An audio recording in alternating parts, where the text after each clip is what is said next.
Hi everyone, all the UPSC aspirants, I welcome you to this session. In this session, I want to pick up government schemes again, and I want to highlight the major problem with schemes as I have highlighted in many of my videos. दो major problems आती हैं schemes को cover करने में और उनके use में। First problem ये है कि स्कीम्स जो हैं वो बहुत ज़्यादा फैक्चुअल हैं। जब स्कीम्स बहुत फैक्चुअल हैं नेचर में तो ऑटोमेटिकली प्रॉब्लम ये जनरेट होती है कि हमें वो रटनी पड़ती हैं। बहुत सारे प्रोविजंस याद रहते हैं, बहुत सारे प्रोविजंस याद नहीं रहते हैं। व्हेन दैट हैपन्स तो हमें डायरेक्टली प्रीलिम्स में प्रॉब्लम आती है सही प्रोविजन को पिक आउट करने में। Simple looking same similar looking जब प्रोविजंस हमारे सामने प्रीलिम्स के पेपर में आते हैं we tend to get confused. ये सबसे बड़ी प्रॉब्लम, सबसे मेजर फर्स्ट प्रॉब्लम है जिसकी वजह से बहुत सारे क्वेश्चंस और उनके आंसर्स प्रीलिम्स में गलत हो जाते हैं स्टूडेंट्स के। 10 से 15 क्वेश्चन हर साल स्कीम्स के आते ही आते हैं प्रीलिम्स में और वहाँ पर स्टूडेंट्स मिस्टेक करते हैं बिकॉज स्कीम्स के अंदर जाके तो पूछा ही जाता है, बट मेजरली क्योंकि हम रट के जाते हैं स्कीम्स को तो हमें वो फैक्ट्स याद नहीं रहते या हम कंफ्यूज हो जाते हैं। जो सेकेंड प्रॉब्लम है which is I think an even bigger problem, अगर उसको सॉल्व कर दिया जाए तो आपको GS3 में स्पेशली बहुत फ़ायदा मिलेगा मेंस में। और वो प्रॉब्लम है कि हमें स्कीम्स को रटने की वजह से यूज़ नहीं करना आता अपने एग्जाम में आंसर्स लिखने में, क्योंकि हमने स्कीम का एक्चुअल ऑन ग्राउंड इम्प्लीमेंटेशन देखा ही नहीं, कभी सोचा ही नहीं, हमने समझा ही नहीं कि किस तरह से ये स्कीम जब एक्चुअल में इम्प्लीमेंट होगी तो लोगों की ज़िंदगी सिंप्लीफाई करेगी, सिंपल करेगी, स्ट्रेट करेगी, आसान करेगी। जब हमें वो नहीं पता तो ऑटोमेटिकली हम उसको एग्जाम में क्वेश्चंस में इम्प्लीमेंट नहीं कर पाते, उनको एग्जीक्यूट नहीं कर पाते। स्कीम्स हमें सारी याद हैं, बट अगर यूपीआई का क्वेश्चन आया तो कौन सी स्कीम मेंशन करनी है, फाइनेंशियल इंक्लूजन का क्वेश्चन आया तो कौन सी स्कीम मेंशन करनी है, अनएम्प्लॉयमेंट से रिलेटेड क्वेश्चन आया तो कौन सी स्कीम मेंशन करनी है, ब्लैक मनी से रिलेटेड क्वेश्चन आया तो कौन सी स्कीम मेंशन करनी है, वो हमें याद नहीं रहता। We are not able to do that exercise. वो क्यों? वो इसलिए क्योंकि हमने स्कीम सारी ऐसे ही उठाई और रट ली। मैंने सोचा कि इसका एक सिंपल तरीका क्रिएट करते हैं जिससे हम ये दोनों प्रॉब्लम्स को सॉल्व कर पाएं। और मुझे लगा स्कीम की खूबी या क्वालिटी क्या है सबसे बड़ी, वो ये है कि स्कीम एक्चुअली ग्राउंड पे इम्प्लीमेंट हो रही है। और अगर उस इम्प्लीमेंटेशन की एक स्टोरी मैं क्रिएट कर पाऊँ और वो स्टोरी आप याद रख पाओ एज अ स्टूडेंट, तो उस स्टोरी के बेसिस पे आपको सारी स्कीम्स याद होनी शुरू हो जाएंगी। और किसी भी स्टोरी को विजुअलाइज करना और उसको याद रखना बहुत आसान है। आज हम एक ऐसी स्टोरी देखेंगे सॉवरन गोल्ड बॉन्ड स्कीम की, और इस स्टोरी के बेसिस पे आपको समझ आएगा कि किस तरह से sovereign gold bond scheme ground पे लोगों की जिंदगी को सिंप्लीफाई करने में हेल्प कर रही है। जब भी हम गोल्ड की बात करते हैं तो सबसे पहले दिमाग में क्या आता है? मैरिज। बहुत ज़्यादा गोल्ड मैरिजेस में यूज होता है, दिया जाता है, लिया जाता है। सबसे पहले दिमाग में क्या आता है? Women, because women love to wear gold, it's an integral part of their personality. तो जब भी हमारे दिमाग में गोल्ड आता है तो सबसे पहले विमेन, मैरिज, ये दो चीज़ें हमारे दिमाग में बिल्कुल सिंपल। आपकी मम्मी, आपकी सिस्टर, आपकी कोई भी रिलेटिव आप देखोगे फंक्शन में जाओगे, सबसे ज़्यादा फोकस होता है गोल्ड के ऊपर। गोल्ड डायमंड सेम ही बात मान लीजिए अभी के लिए। इसीलिए जो मैंने स्टोरी बनाई है वो भी इसी से रिलेटेड है, इसी के अराउंड रिवॉल्व करती है, जिससे कि आपको सॉवरन गोल्ड बॉन्ड स्कीम याद रखना आसान हो जाए। स्टार्ट करते हैं स्टोरी से। The story talks about two people, Sanya है और उसके फादर हैं। Sanya is a 25-year-old software engineer, a professional who is living in Pune. और जल्दी ही, very soon, Sanya is due to get married. Her father's name, Sanya तो लड़की का नाम हो गया, उसके फादर का नाम है अरविंद देशमुख। अरविंद याद रख लीजिए या एडी याद रख लीजिए, mister Eddie. Now he is an economics teacher, so he knows a lot about schemes and everything. That's what probably he's been doing all his life. He has an idea.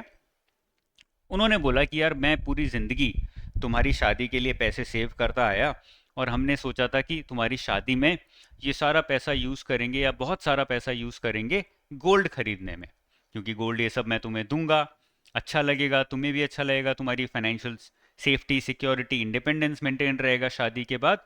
This is going to be like a gift from me to you. But अब मुझे लग रहा है कि gold ना देके कुछ और दिया जाए। That is what he starts with. Sania must have been in shock कि ये तो पैसे मेरे लिए जमा करे थे, अब कुछ और करना चाह रहे हैं, ये कुछ ना कुछ गड़बड़ कर रहे हैं, मेरा काट देंगे, मेरे को शादी में कुछ नहीं मिलेगा.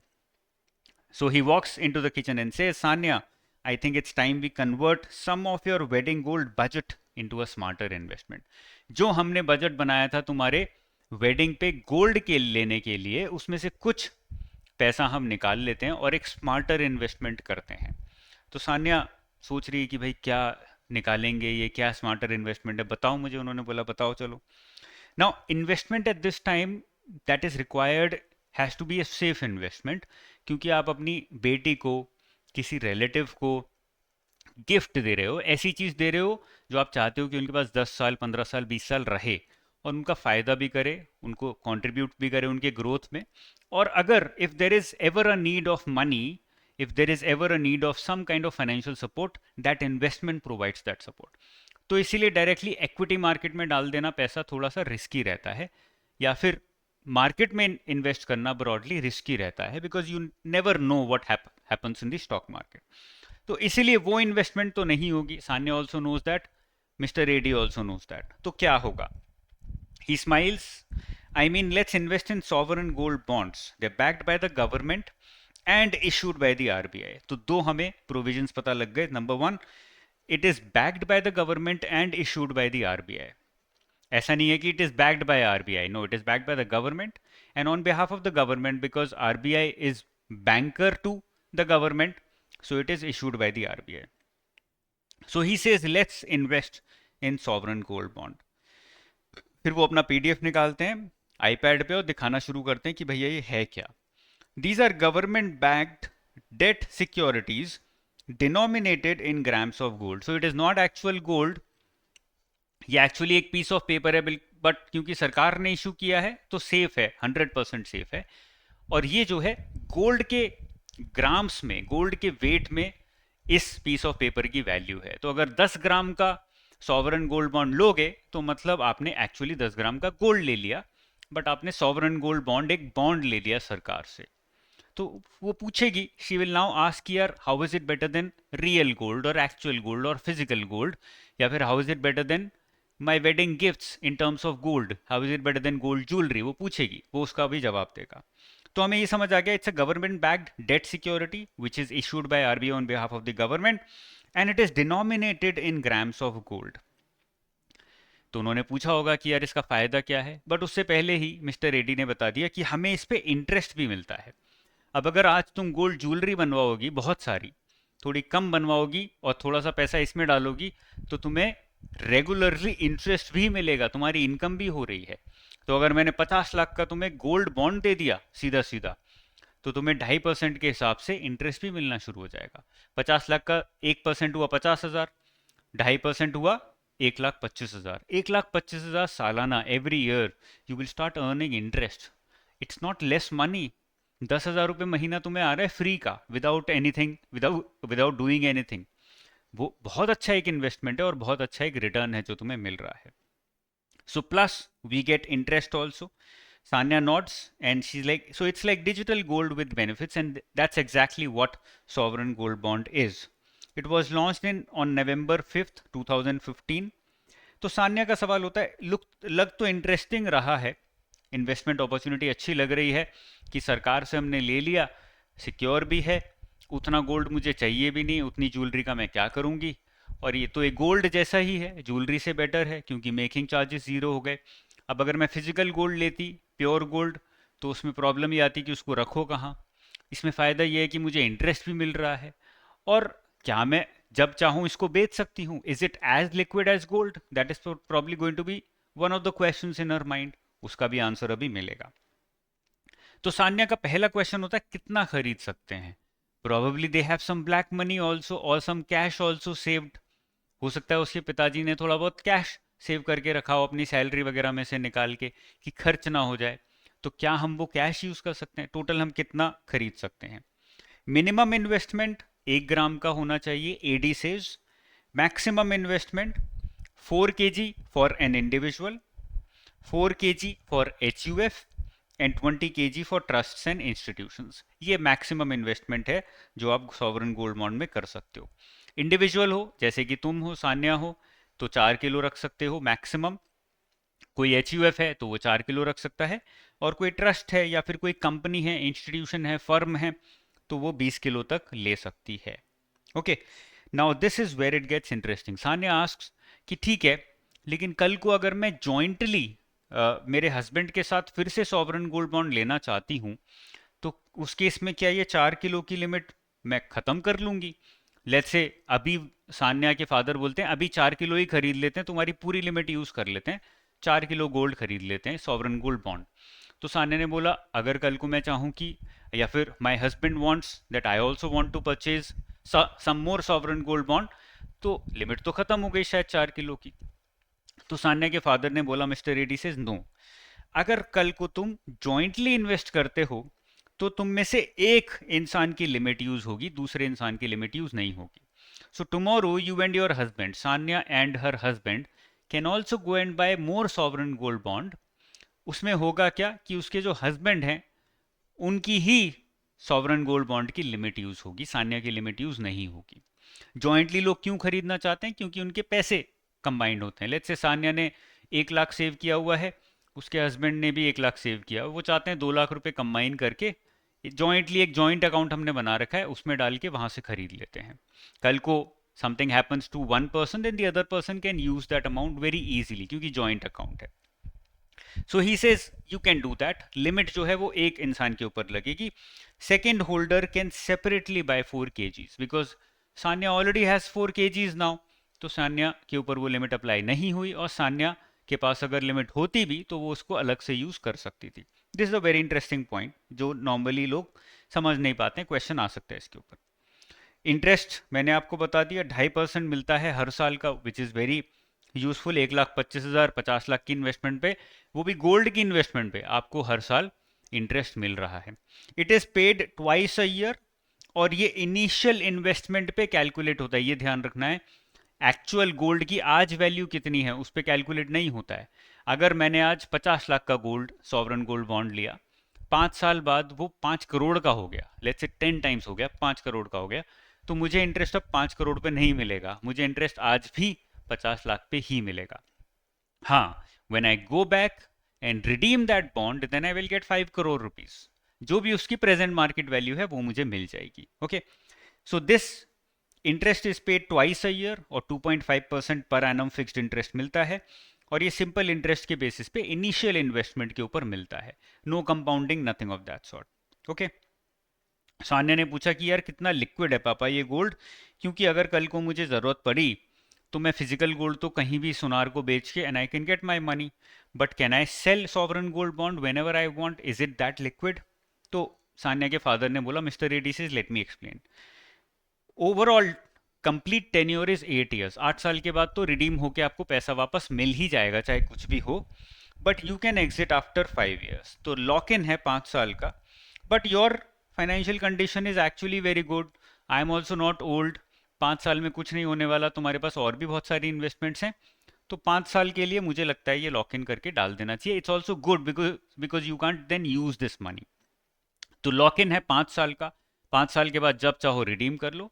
8 साल के बाद after 8 years it will automatically get redeemed, the government will give back your money and your bond will go back to the government automatically. Okay, you receive cash in redemption and not gold, ये ध्यान रखना है, क्योंकि आपने invest भी gold में नहीं किया है, आपने इन्वेस्ट भी कैश के फॉर्म में किया है। मैंने कैश दिया, मेरे अकाउंट से पैसा ट्रांसफर हुआ, तो जब मुझे पैसा वापस मिलेगा वो भी it will be based on the value of gold on that day, but I will get money in my account, I'll get money in the form of cash only. Okay, तो सान्या ने बोला कहाँ खरीदना है? चलो मैं बताता हूँ तुमको कहाँ खरीदना है। You can buy it from various kinds of banks, nationalised bank, scheduled commercial banks, private banks, foreign banks, या पोस्ट ऑफिस में जाके भी पूछ सकते हैं। अगर गांव में रहते हो तो पोस्ट ऑफिस ज़्यादा पास होता है, ज़्यादा एक्सेसिबल है than a bank, so people in villages can go to post office also. अब ये याद रखना है, stock holding corporation of India limited, ये एक एंटिटी है, उससे भी खरीद सकते हो। And secondly national stock exchange, Bombay stock exchange जैसी रिकग्नाइज्ड स्टॉक एक्सचेंज की वेबसाइट के पोर्टल से भी खरीद सकते हो if they are selling it there. तो ये दो ऐसी एजेंसीज हैं जो नॉर्मली हम स्किप कर देते हैं। बैंक तो बहुत आसान है, पोस्ट ऑफिस याद करना भी आसान है, because they serve people day in and day out. But stock holding, Corporation of India and recognized stock exchanges like BSE, NSE, ये याद रखना मुश्किल है या ये भूल जाते हैं हम नॉर्मली. तो Eddie, mister Eddie talks about and explains to her कि भाई बहुत सारी एजेंसीज हैं जहां से आप खरीद सकते हो, जरूरी नहीं है बैंक में ही जाएं. स्टॉक होल्डिंग के पास जाना है वहां जाओ. तुम तो बीएससी के साइड में ही काम करती हो, बीएससी में जाके भी ले सकती हो, वहीं पे अप्लाई करते ना, मिल जाएगा. ओके, अब मैं आपको बता देता हूँ. सान्या ने बोला, पापा मेरे को एक प्रॉब्लम लग रही है, आपने मेरे को बहुत सारी चीज़ें बताई, बट सबसे बड़ी प्रॉब्लम मुझे ये लग रही है कि अगर मुझे 5 साल से पहले ये चाहिए होगा तो फिर मैं क्या करूँगी. Let's say I want it before 5 years, 5 साल का लॉक इन आपने बताया था, अगर मुझे 5 साल से पहले चाहिए होगा तो मैं क्या करूँ. Is it as liquid as gold, because मुझे डर लग रहा है कि मैं 5 साल से पहले अगर let's say I want to have a baby and I want to raise my own family and I need funds. I need a new car or I need funds. Will I be able to use this gold bond or not? Let's say there's an emergency tomorrow. Yes, I just want to take a break and travel the world for a year. Will I be able to use this fund or not? Her father says yes, you can. There is a way out. तो urgency और liquidity के लिए एक तरीका है. They are tradable on stock exchanges. हमने आज sovereign gold bond खरीदा, आज से 2 हफ्ते बाद, आफ्टर 2 weeks और 15 days from today, we can start selling it, we can trade it on the stock exchanges. तो आज से 2 हफ्ते बाद हम इसको स्टॉक एक्सचेंज पे डाल के इससे ट्रेड कर सकते हैं, मतलब we can sell it and people who are interested in it can buy it. तो हम लोग इसको स्टॉक एक्सचेंज पे ट्रेड कर सकते हैं, जिसको खरीदना होगा वो खरीद लेगा, हमको बेचना है हम बेच देंगे. And you know stock exchanges as liquid as it can get, it's as liquid as cash, है ना. आप जब भी बेचना चाहोगे 2 सेकंड के अंदर बिक जाएगा. That is how liquid stock exchanges are. तो हम जब भी चाहें इसको स्टॉक एक्सचेंज पे एक्चुअली बेच सकते हैं. प्लस एक और तरीका है, we can also use it as collateral for loans just like physical gold.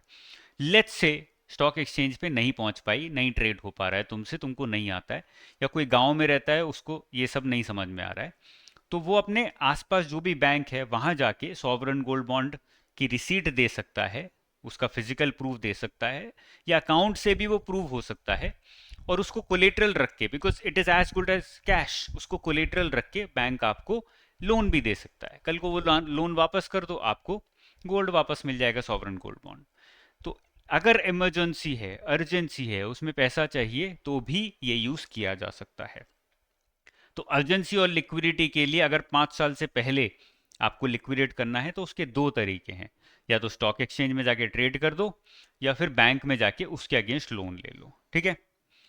तो उसने बोला हाँ ये तो बड़ा अच्छा लग रहा है पापा, it's a very simple way.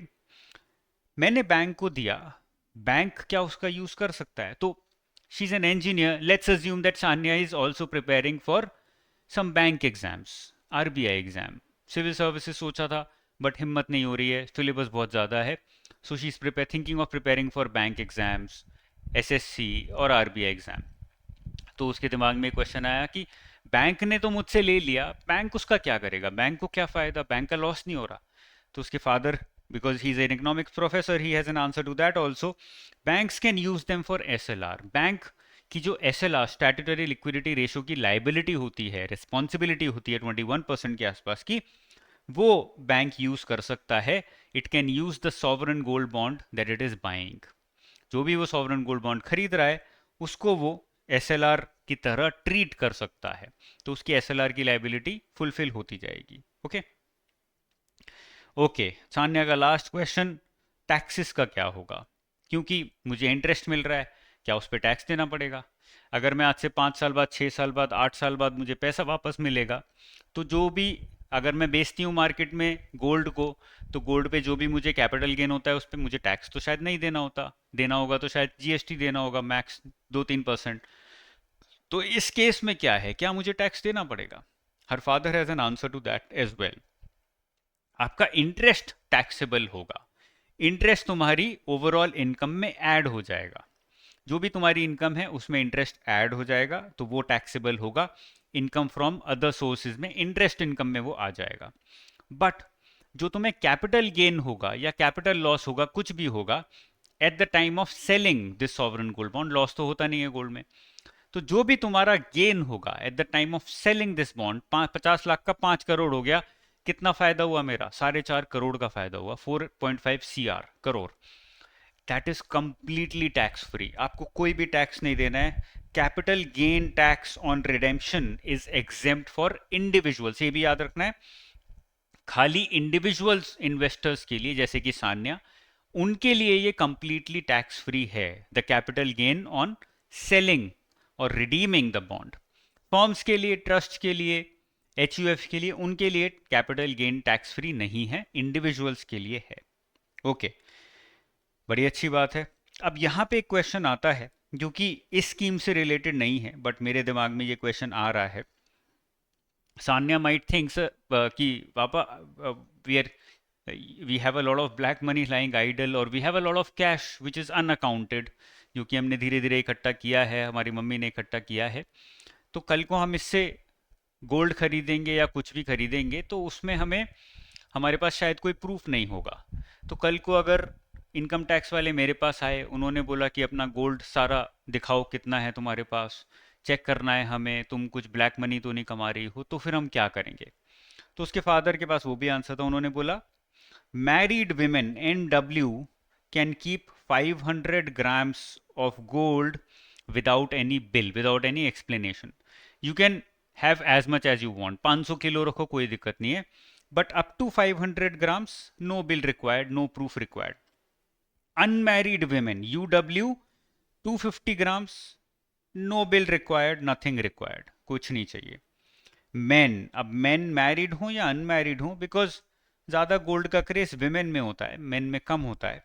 If you are a man then up to 100 grams of gold you can keep and no one will ask you any questions. कल के इनकम टैक्स वाले आते भी हैं तो आप बोल सकते हो 100 ग्राम से कम है, या विमेन हो, मैरिड हो, 500 ग्राम से कम है, इसके लिए मुझे बिल दिखाने की ज़रूरत नहीं है, मेरे पास है लेकिन मैं फिर भी नहीं दिखा रहा हूँ, या मैं फिर भी नहीं दिखा रही हूँ क्योंकि कोई ज़रूरत ही नहीं है दिखाने की। You can not ask for the bill for this 500 grams और 400 ग्राम्स, क्योंकि ऐसा लॉ में लिखा है। ओके, तो वो वाला क्वेश्चन भी कुछ हद तक सॉवरन गोल्ड बॉन्ड स्कीम के साथ आंसर हो जाता है। Finally Sanya is convinced and she says, some bonds give you returns, others give you peace of mind, but sovereign gold bond has the potential of giving you both. Returns because capital gain bhi hai, interest bhi hai, and peace of mind because it is as safe as physical gold.